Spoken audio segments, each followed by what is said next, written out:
Allô? Salut Furiel, tu m'entends? Salut Majid, ça va? Ça va, oui. Tu vas bien? Bah, comme un petit jeune qui débute, quoi. Bah super alors. Bah écoute, merci d'avoir accepté l'invitation pour mon mémoire. Je vais peut-être dans un premier temps rapidement te rappeler mon sujet, comment j'ai réfléchi, puis après je vais juste te laisser rapidement te présenter. Aussi pour rappel, le petit meeting qu'on a actuellement, il est enregistré, donc là je suis en train de t'enregistrer. Voilà, juste pour savoir si ça te dérange pas trop. Voilà. Ça peut se retourner contre moi ou pas? Mais voilà, c'est juste pour retranscrire par la suite cet entretien. Ok, ok. Donc pour rappel, mon sujet, c'est l'implication du service achat au sein d'un projet solution clé en main. L'idée m'est venue puisque j'ai travaillé sur notamment Hanoï et je voulais en fait m'intéresser à l'intégration de l'acheteur dans les phases du projet et m'intéresser surtout à quand est-ce que l'acheteur finalement doit être intégré et comment il peut être intégré. Voilà, je pense qu'on a, étant donné qu'on travaille dans le même service, on a sûrement la même définition du projet solution clé en main, mais dans mon écrit, je l'ai défini en fait comme étant un projet finalement en trois phases. C'est les turnkey, donc c'est la phase plan, donc la phase engineering, puis la phase procurement, donc avec des achats, et puis la phase évidemment construction, installation sur plusieurs commodités, plusieurs types d'achats où finalement on arrive et comme indiqué, le client a juste à mettre la clé et à faire tout démarrer. Donc on lui propose tout au niveau de ce projet. La petite nuance aussi par rapport à d'autres sujets, c'est que il nous valide nos plans évidemment et que l'idée c'est que nous lui proposions une solution complète. Voilà un peu pour la définition, donc je vais peut-être te laisser un peu te présenter puis après on commencera l'entretien, si tu le veux bien. Oui, donc Majid Idri, lead buyer sur la commodité de crack. Ouais, Donc implication dans les projets en phase d'offre ok. et ensuite en phase réalisation. Au niveau de ton expérience, on parle de combien d'années là, Majid? Au niveau achat, 30 ans, 35 ans, Ok. 35 ans. Ouais. Question phase offre et phase installation. Ok. Non, pas phase réalisation. Réalisation, pardon. Réalisation. Ok, super. Donc on va peut-être commencer. Donc moi la première partie de mon mémoire, je me suis d'abord posé la question, ok, quel est finalement le métier de l'acheteur? Donc selon toi, il y a trois sous-parties, mais tu peux me répondre en un seul bloc. Je prends des notes en même temps. Pour toi, en fait, quel est le profil type du projet, de l'acheteur projet? Donc en termes de mission, d'expérience. Pour toi, si demain tu devais décrire un job, une job description, qu'est-ce que tu mettrais dedans? En quelques lignes, hein, assez bref, mais voilà, en tout cas pour toi, qu'est-ce qu'il faut pour être acheteur projet? Est-ce que selon toi, dans le cadre d'un projet solution clé en main, les attentes sont les mêmes? Donc, de par ton expérience, tu as travaillé sur plusieurs types de projets, mais quand tu as travaillé sur un projet solution clé en main, est-ce que tu avais des demandes supplémentaires de la part du projet ou de ta hiérarchie? Enfin, finalement, quelles sont les attentes? Et en quoi l'acheteur doit-il avoir, dans le cadre de ce type de projet, des compétences techniques? Donc, est-ce que c'est obligatoire ou non? Voilà. Alors, le profil type de l'acheteur projet, c'est de comprendre la dynamique du projet D'accord. dans l'environnement Ouais. Alstom, c'est-à-dire ce qui doit se faire chez nous, chez Alstom, Ouais. et dans l'environnement du client, ce qu'attend le client. D'accord. Alors, son principal interlocuteur est le chef de projet et son staff, hein, Ouais. le staff du chef de projet. Voilà, donc comprendre les besoins du chef de projet, c'est aussi avoir certaines compétences techniques pour savoir de quoi on parle. D'accord. et de présenter au chef de projet, comment on va appeler ça? On va appeler ça le sourcing plan. Ok. Le sourcing plan qui correspond à une liste de fournisseurs avec leurs compétences qui pourraient répondre aux besoins du projet. Ok. Ensuite, ça se décline Ouais. par des appels d'offres. Donc là, tu parles des outils. Oui, évidemment. Donc, pour faire des appels d'offres, en données d'entrée, tu dois avoir ce qu'on appelle un POQ, c'est-à-dire une liste des matériels nécessaires pour la réalisation du projet. Ouais. Et là, il y a beaucoup d'échanges avec le bureau d'études qui doivent constituer le dossier technique. Ok. Donc, dans l'appel d'offres, tu auras le dossier technique et un peu les contraintes parce que tu dois savoir aussi impliquer tes fournisseurs au niveau des clauses contractuelles, le back-to-back, c'est-à-dire essayer de faire porter aux fournisseurs les mêmes obligations qu'Alstom. C'est-à-dire transmettre les obligations d'Alstom pour que lui puisse répondre dans cet environnement-là. D'accord. Voilà.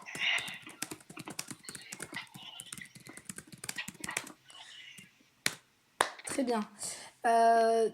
Mais du coup... Oui, vas-y, je t'écoute. Je te laisse parler. Donc, suite aux appels d'offres, tu as les réponses aux appels d'offres et tu dois procéder à l'analyse, c'est-à-dire à la conformité technique en étant en phase avec la technique, le chef de projet et le bureau d'études. Ouais. Et la correspondance avec les exigences contractuelles. Ok.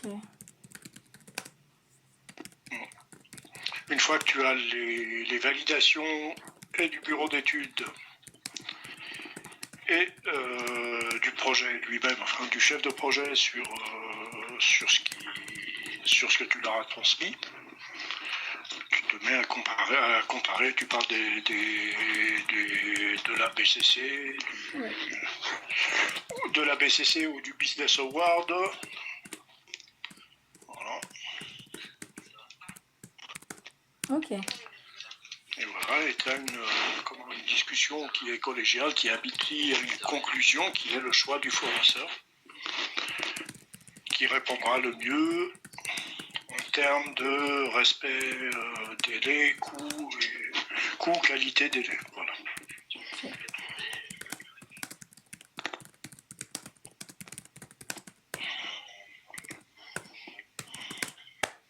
Ok, super, c'est assez clair.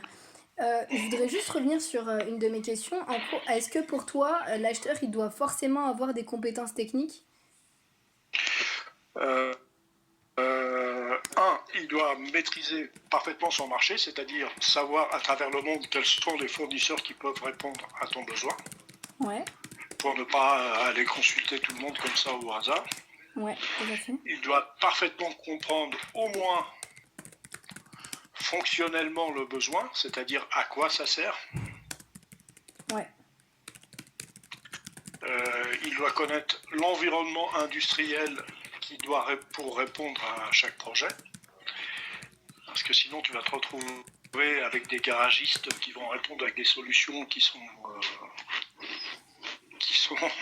un peu des solutions qui correspondront, mais qui n'auront pas l'outil industriel derrière pour assurer sur la durée du projet et tout ça. Voilà.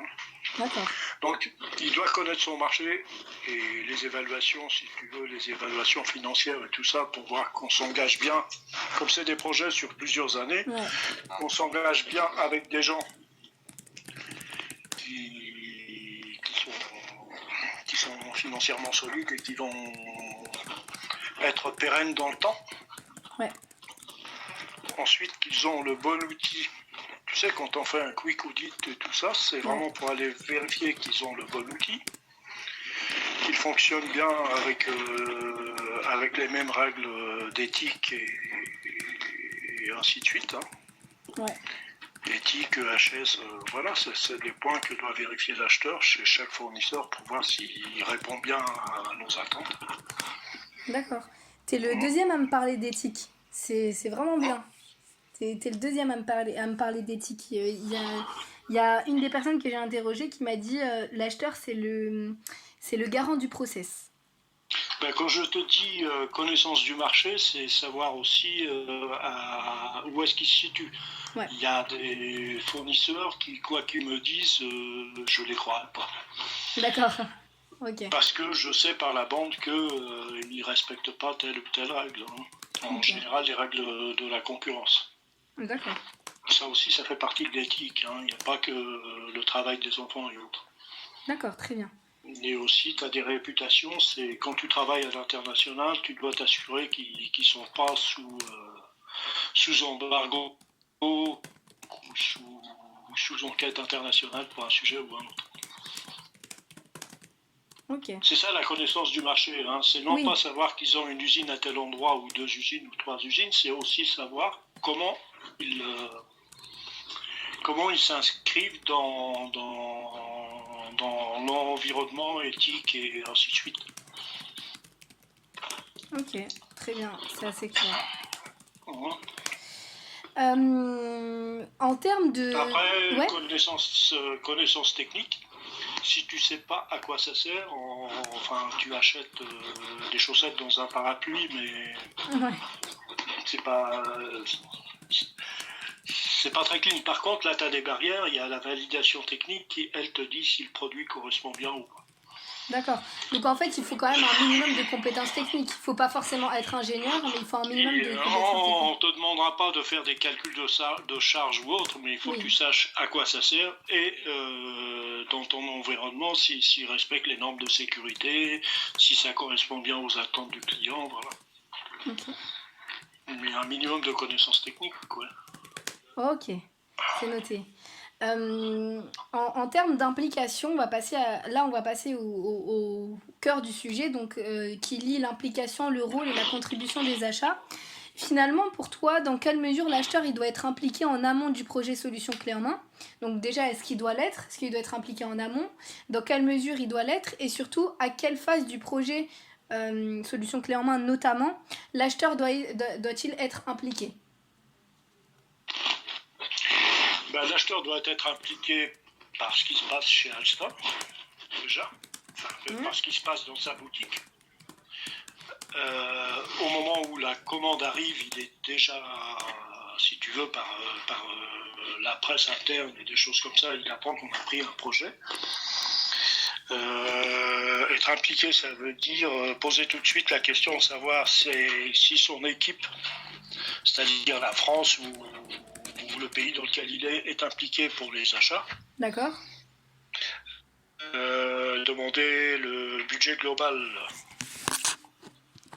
Le budget global pour lequel seront impliqués les achats, ça donne déjà à peu près la charge Ok. de travail. Généralement, le budget est égal à la charge qu'on aura, quoi. D'accord. Mm.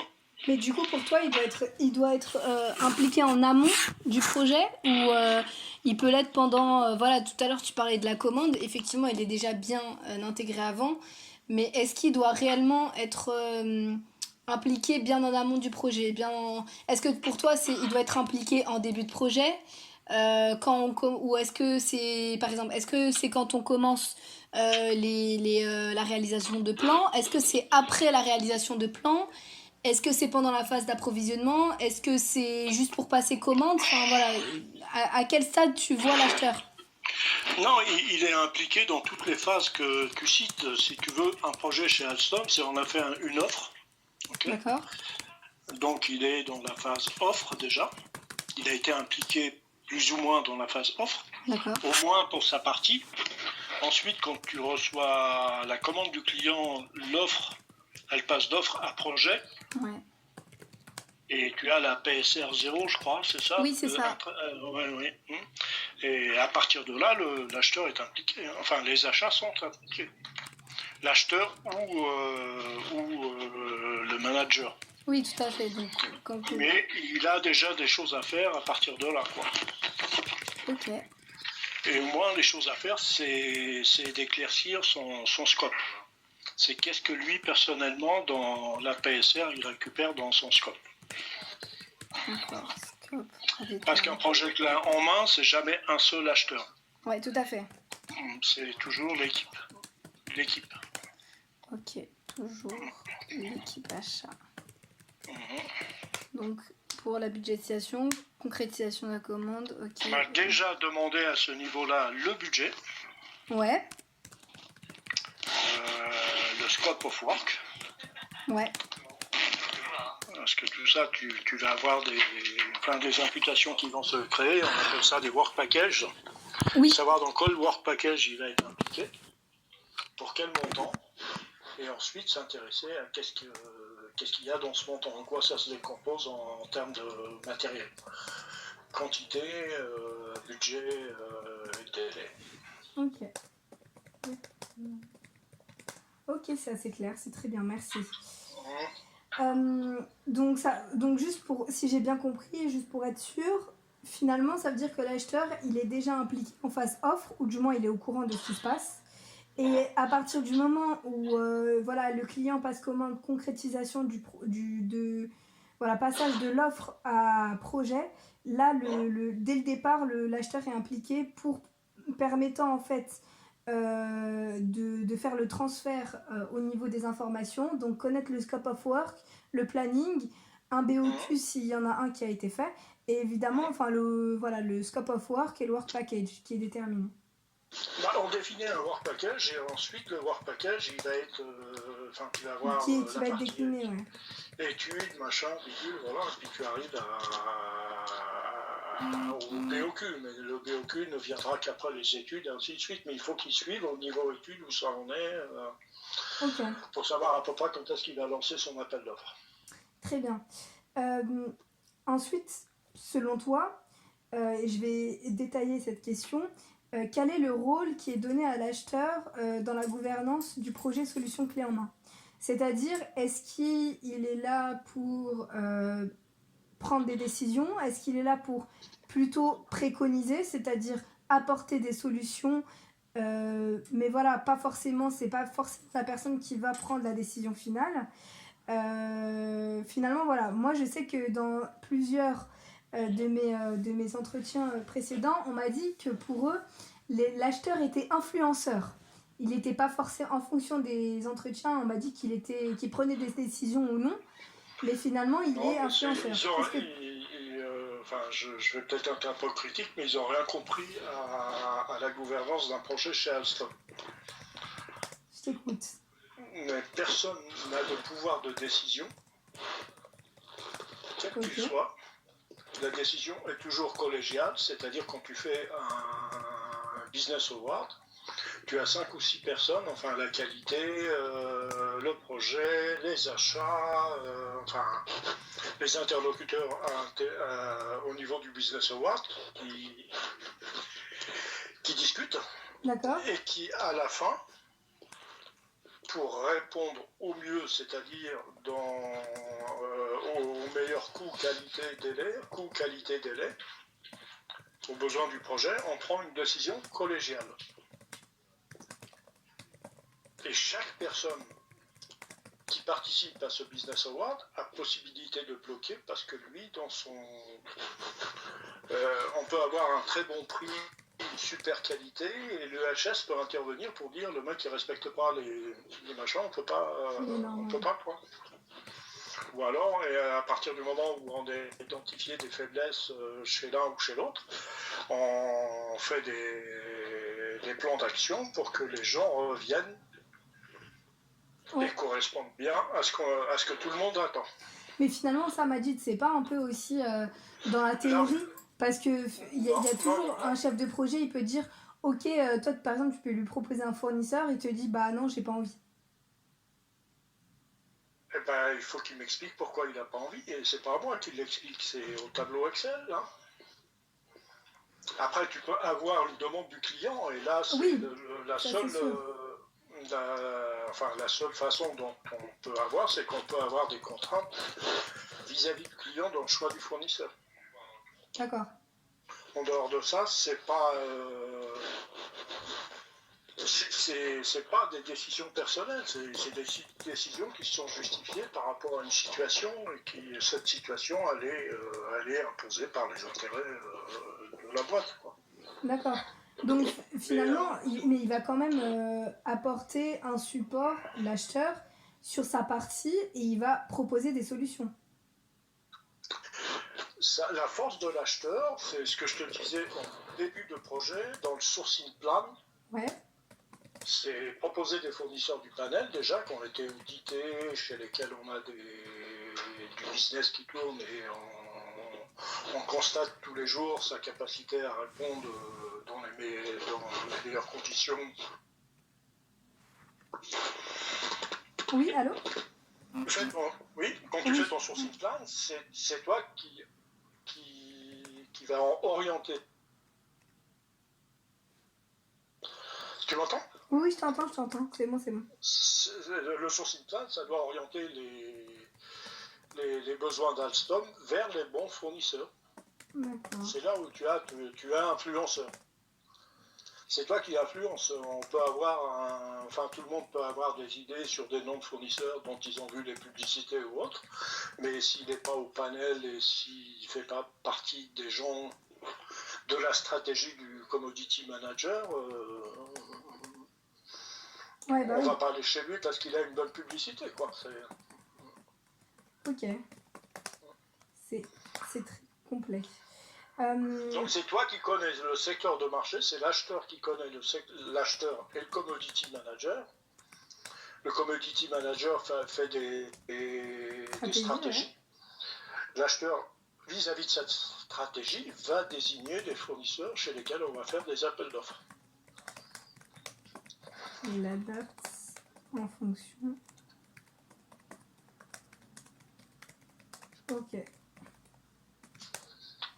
C'est des CVA, hein. Chaque commodity manager a sur son secteur des CVA, et quand tu rentres dans les CVA, tu as bien chaque commodité est bien orientée sur des fournisseurs, en fin de compte. Exactement. Et dans ce panel-là, tu peux, par exemple, un fournisseur peut être bon pour l'Italie et mal répondre aux besoins français parce que la logistique et tout ça, c'est pas bien. Bah oui, en fait, c'est ça toute la force de l'acheteur, c'est appliquer la stratégie de la commodité au projet. C'est d'appliquer la stratégie de la commodité au projet. Ouais. Et par son retour d'expérience, ouais, promouvoir les fournisseurs qui, sur son secteur, répondent bien aux besoins.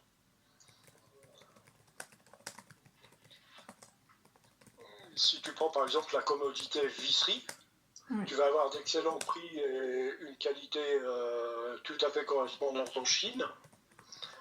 Mais si tu vas acheter ta visserie en Chine, tu vas avoir des problèmes de logistique récurrents, enfin des trucs comme ça. Est-ce qu'il ne vaut pas mieux acheter un fournisseur français plus cher qu'un fournisseur chinois qui fait de bons prix, mais avec lequel on aura des problèmes de logistique, de garantie, de choses comme ça.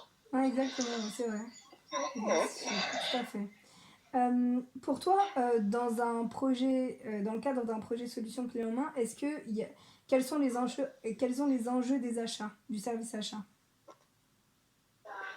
Les enjeux du service achat? Ouais. C'est même que sur un projet standalone, hein, parce que le projet clé en main, c'est pas j'achète clé en main, c'est chaque commodity manager a sa stratégie sur son secteur et l'acheteur suit cette stratégie et il faut que l'ensemble réponde aux besoins de boîte, c'est tout. Okay. Mais t'as pas spécialement d'influence sur les achats. Moi j'achète pour la voie, Brieux va peut-être acheter pour l'élec, je n'ai pas d'influence sur Brieux sur l'élec par rapport à la voie. Je suis d'accord. Lui, il va choisir le meilleur fournisseur de son secteur, puis moi celui du mien, et on va faire ensemble. Tout à fait. Donc c'est répondre aux... D'accord. Est-ce que pour toi, parfois, ou ça t'est déjà arrivé, que le besoin du projet et la stratégie achat ne soient pas les mêmes, ne vont pas dans le même sens. Tout à fait, il peut arriver que, et c'est là la force de l'acheteur, c'est qu'il devient force de proposition, il a identifié quelqu'un sur le marché qui peut proposer mieux que ceux qui y sont déjà. Donc on le consulte un peu, on le consulte même s'il n'est pas au panel, et effectivement arriver avec une solution beaucoup plus soft et qui répond bien aux besoins des projets. Et c'est là où on va le mettre pas en panel, mais je sais pas comment on appelle ça, En investigation, ouais. en investigation. Okay. C'est aussi de proposer il va être force de proposition sur de nouveaux fournisseurs, sur de nouvelles technologies, et ainsi de suite. Ok. Parfait, trouver de nouvelles techniques. Parfait. C'est vraiment la connaissance du marché. C'est à un moment, il y en a qui fonctionnent mieux que d'autres, et puis il y en a un qui relève un peu la tête et qui a une innovation ou quelque chose comme ça qui peut t'apporter du plus sur ton projet. Ben là, tu saisis l'occasion et tu le testes. Parfait. C'est très clair. Est-ce que, alors pour toi, alors là tu viens un peu d'y répondre, je pense, mais bon, tu vas me le confirmer. Pour toi, quelle est la contribution en termes de valeur ajoutée de l'acheteur au sein d'un projet solution clé en main? Donc tu viens me dire que c'était plutôt la veille concurrentielle, le fait que je pense que c'est surtout, en tout cas pour toi, et de par de ton expérience, c'est surtout la connaissance de marché, c'est ça? C'est la connaissance du marché, c'est donc la connaissance des fournisseurs et savoir quels sont quand tu fais ton SWOT dans un business award, ben, tu as les forces et les faiblesses. Hein, et c'est de savoir mesurer exactement les forces et les faiblesses de chacun.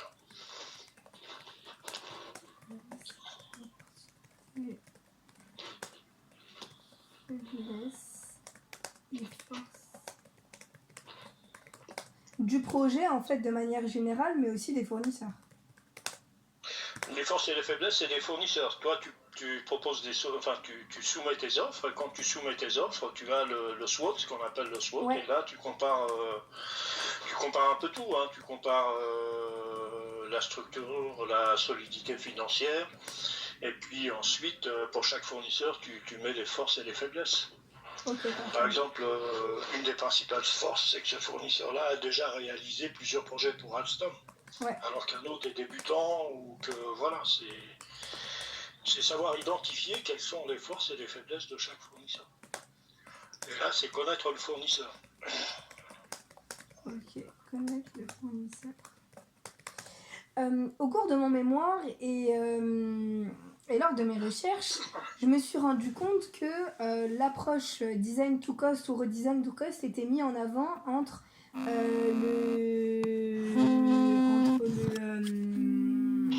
l'ingénieur et l'acheteur. Finalement, est-ce que tu penses que l'approche design to cost elle permet de valoriser et de légitimer les achats en termes de valeur ajoutée? Oui, enfin, il ne faut pas focuser que sur le redesign to cost. Le redesign to cost, c'est surtout si le fournisseur a des idées. Ouais. Le redesign to cost, c'est pas toi qui va aller dire au fournisseur tu devrais faire comme ci ou comme ça. Il est maître chez lui. Mais si lui a des idées ou est assez ouvert à ce qu'on lui suggère autre chose, tu dois aboutir au redesign to cost après une analyse de la valeur. D'accord. Quand tu fais une analyse de la valeur, tu identifies à peu près 20% de tes besoins, de ce que tu vas acheter, comme représentant 80% de la valeur de l'achat. Oui. Et là, tu te penches sur la nomenclature du projet et autres. D'accord. Et tu vas voir que dans ces 80%, tu retrouveras la même chose chez chaque fournisseur, et tu vas voir celui qui va avoir des idées plus ou moins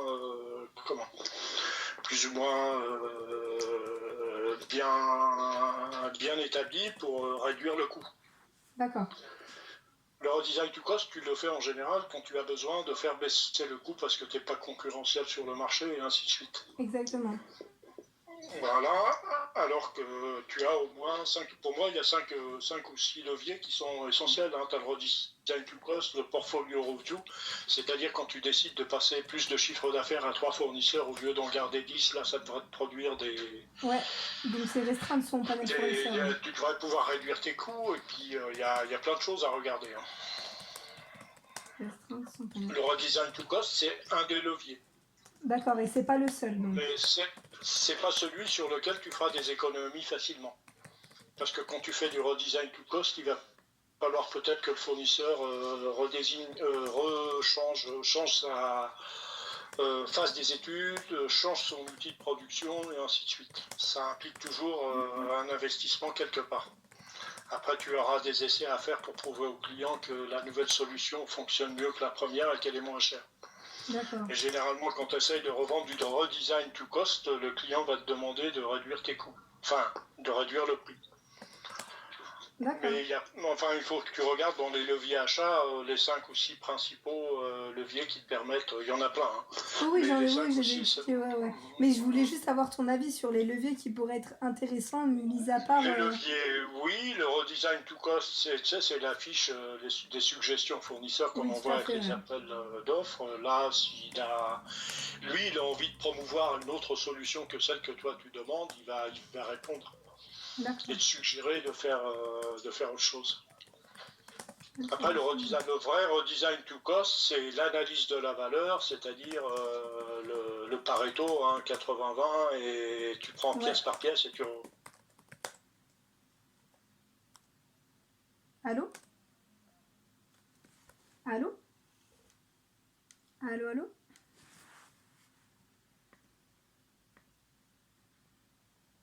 Allô?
Ça va pas être long. Du coup, ok, donc tu me disais que pour toi, c'était pas du tout le même. C'était pas le seul.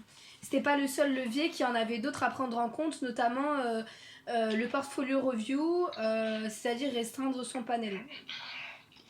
Il y a le portfolio review, il y a la négo. La négo, c'est très important pour un acheteur, là où il a une vraie valeur ajoutée, c'est-à-dire il est crédible. Hein. Ouais. Quand l'acheteur dit à un fournisseur, j'aime bien votre produit, mais au niveau comparaison prix, vous n'êtes pas bon, tu as déjà un gros levier de négo. Hein. D'accord. Allô? Oui, je suis toujours là. Allô, tu m'entends?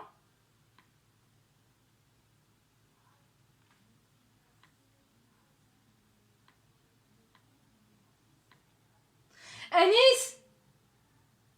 Anis!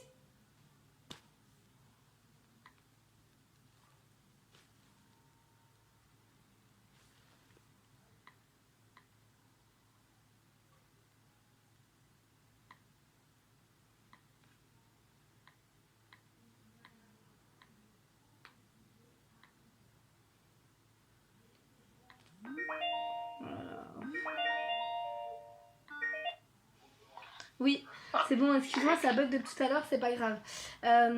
Très bien, t'inquiète pas, ça va aller plus vite là. Ok, donc pour toi, l'un des leviers les plus importants, ça va être la négociation, portfolio review qui peut être important, intéressant, mais le design to cost, ça peut être un bon levier, mais il y a quand même pas mal de contraintes, notamment en termes d'investissement Ouais. et de ressources, quoi. Oui. Ok, très bien. Il y a des choses faciles qui sont la négociation, le portfolio review, voilà, plein de choses qui vont être tout de suite bénéfiques sans véritable investissement à part le travail de l'acheteur, quoi. Et D'accord. puis il y a le redesign to cost et d'autres leviers qui là sont beaucoup plus prenants. Il faut D'accord. remettre en cause les choses que tu vas acheter. Et là, tu repasses par le bureau d'études, tu dois impliquer à peu près tout le monde pour arriver à tes fins. Et généralement, dans la phase qui est réservée à la négociation entre l'offre et la passation de la commande, tu n'as pas le temps de le faire. Tu peux le prendre en compte pour un autre projet derrière, ok. Tu sais que tu as du potentiel de ce côté-là, mais généralement, par expérience, je sais que tu n'arrives pas, à moins que le fournisseur il ait une idée géniale. Et là, c'est sa connaissance du marché et la façon dont la façon dont il envisage de faire les choses qui fait que c'est lui qui va tout faire et très vite. D'accord. Si c'est toi qui proposes, en général, tu vas être tributaire du temps. D'accord. D'accord. Après, ce qui est intéressant, c'est que le fournisseur connaît toujours le marché mieux que toi, parce qu'il est confronté à sa concurrence, il connaît tes projets et ceux de la concurrence.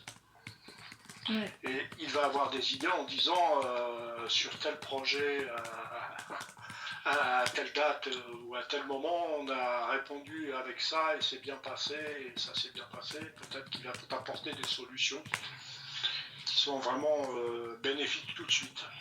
D'accord. C'est-à-dire que quand tu vas voir le fournisseur, tu es surtout à l'écoute de ce que lui peut t'apporter.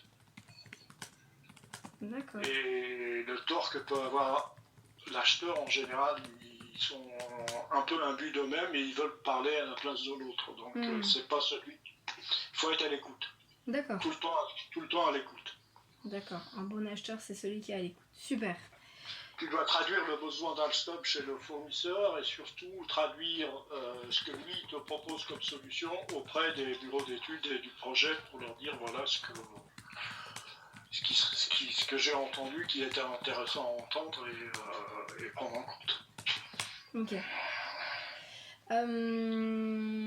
Dernière étape de cet entretien, je me suis intéressée à la performance achat et je me suis demandé en quoi les achats projets ils pouvaient impacter le résultat. Donc dans ce cas, vu que tu es acheteur, comment ils pouvaient impacter directement le projet de manière générale et comment, à ton sens, on arrive à mesurer la performance achat. D'abord, mesurer la performance achat, c'est le KPI, c'est les KPI, c'est tous les indicateurs qui disent que ça s'est bien réalisé dans les bons temps, que ce que tu mesures dans ASIP, les gains, c'est-à-dire que tu as mis en œuvre tous les leviers, et voilà quoi. T'as bien pris en compte tous les leviers de négociation, tous les leviers de réduction de coûts, tout ça. Tu l'as intégré, c'est une participation, ça se mesure par des KPI. Voilà, c'est des outils, le KPI il sert à ça, à mesurer ta performance. Après, l'acheteur il doit savoir s'effacer, c'est-à-dire que si tu veux faire valider quelque chose, on n'est pas tout seul, on est une équipe. Okay. Et bien souvent, tu dois laisser la paternité des gains ou partager avec les autres. D'accord. Moi, je sais que j'ai des commodity managers, je sais qu'ils sont sensibles à. Enfin, il faut qu'ils prouvent qu'ils servent à quelque chose, non seulement à m'emmerder, donc je leur laisse la dernière étape de négo en sachant très bien où je vais. D'accord. Donc un bon acheteur, c'est aussi celui qui sait s'effacer, quoi. C'est celui qui sait s'effacer devant les rivalités pour réaliser la bonne performance. Voilà.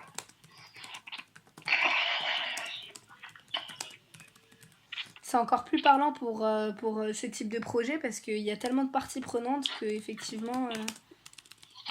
Non, mais c'est toujours une performance d'équipe, c'est jamais une performance à une personne seule. Je t'ai dit, c'est des décisions collégiales et tout le monde est impliqué dans les répercussions. Ouais. Quoi. Et s'il y a des pertes, est-ce que tu es prête à tout subir toute seule? C'est-à-dire te faire taper dessus parce qu'ils ont changé les quantités, ils ont changé le design, ils ont changé le machin, et ben c'est toi. Hein. Ouais. Donc c'est moi et les autres quand on gagne, c'est aussi moi et les autres quand on perd. Mais tu dirais qu'en fait, les achats, ils impactent surtout sur quel facteur? Sur le facteur économique?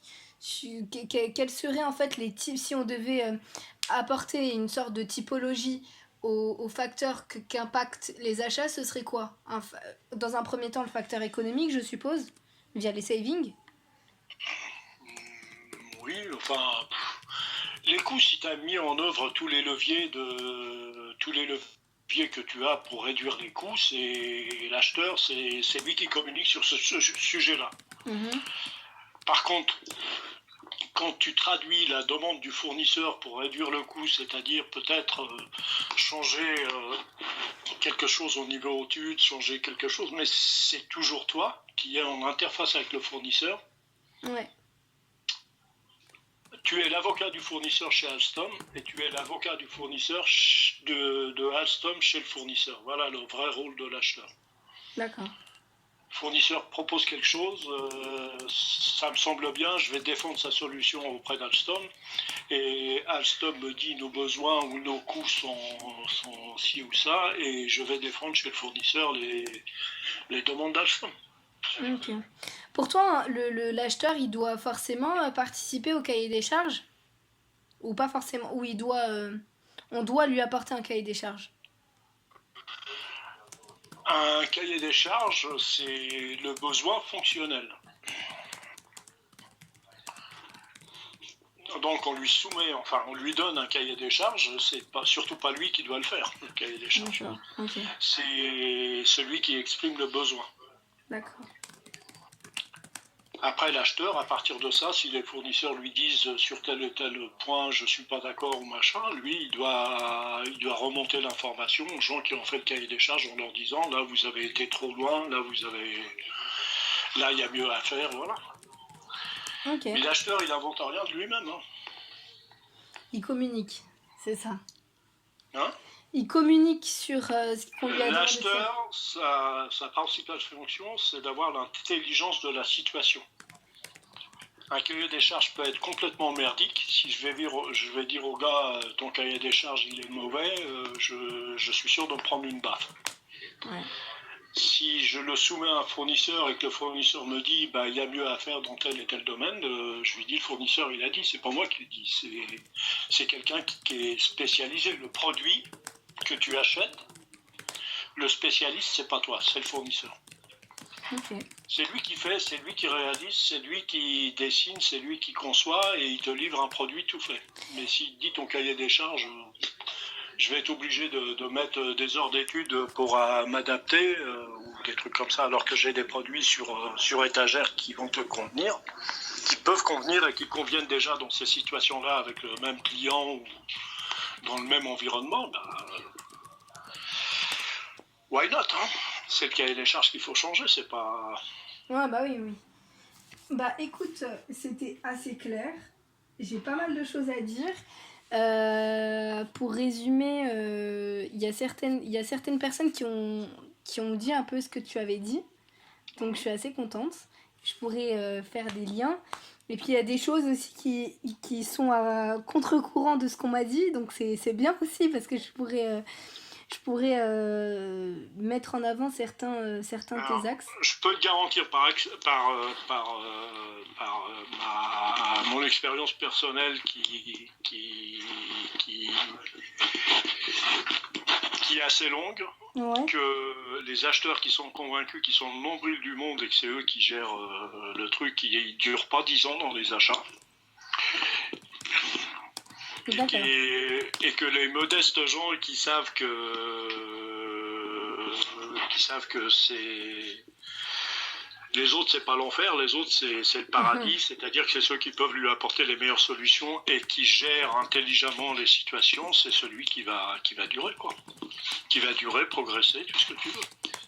Ok.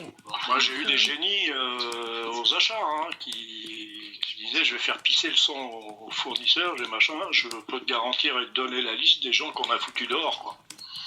Ok. Si elle est très brillant à un moment donné et très terne au bout du compte. Ok. Alors les gens qui gèrent modestement la situation en ayant l'intelligence de son environnement, il fait mieux. Ok. Compréhension de son environnement. Bah écoute, c'est très clair. Je reviendrai vers toi si j'ai d'autres questions ou des petites, voilà, des petites infos à te demander, mais globalement, c'est très clair. Merci Majid. Bah de rien, Merci, bonne journée à toi. Et juste pour info, j'ai